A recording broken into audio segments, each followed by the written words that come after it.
Old Cairo, where a large part of the city's population still lives in overcrowded, ramshackle buildings, typifying Egypt's great problem.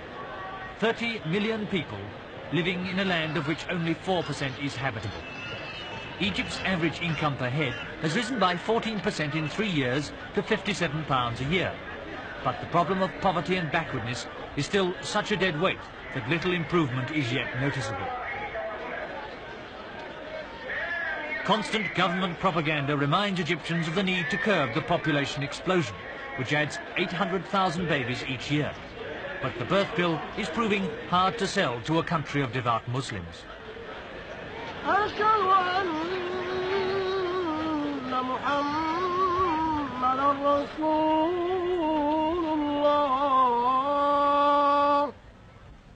The Muslim faith, as opposed to birth control as the Catholics, is still a powerful influence in Egypt.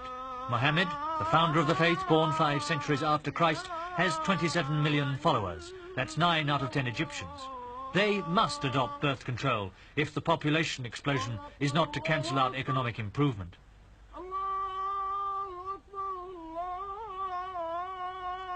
But so far there has been no major breakthrough, and in most parts of Egypt, orthodox religious attitudes still hold sway.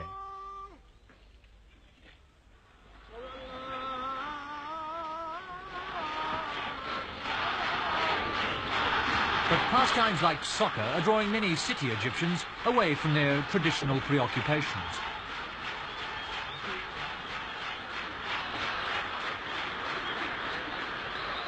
Football matches like this one between Cairo's crackside Zamalek and Alexandria help Egyptians to release energies that can find few political outlets in Egypt nowadays.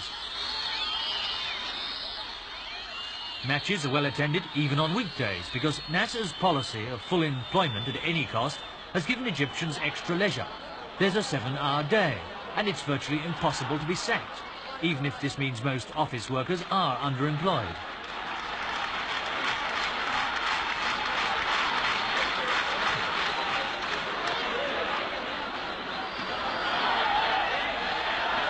Among the spectators, a reminder of another prestige project that went wrong. Wounded soldiers from Egypt's Yemeni campaign. But to Egyptians, the Yemen today is like a naughty word, seldom mentioned in the newspapers, and the only violence reported in the press occurs on the sports field.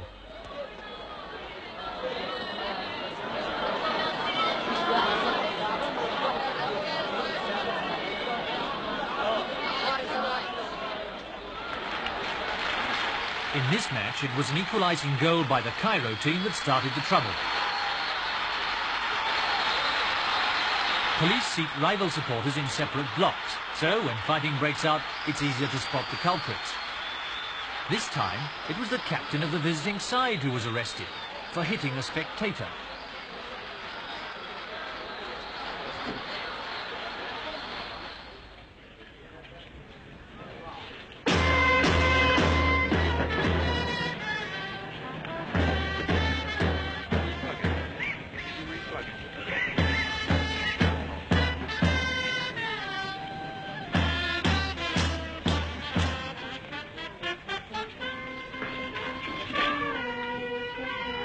The national anthem is played by the band of Egypt's biggest approved school. It's to celebrate Families' Day, an annual event throughout Egypt to emphasize the family's role in building the new society.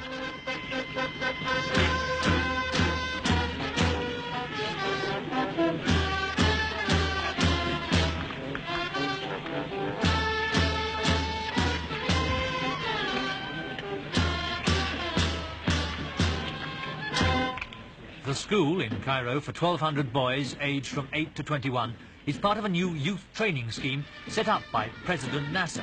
Last year, Egypt spent more on health and welfare alone than in the 25 years before the monarchy was overthrown in 1952.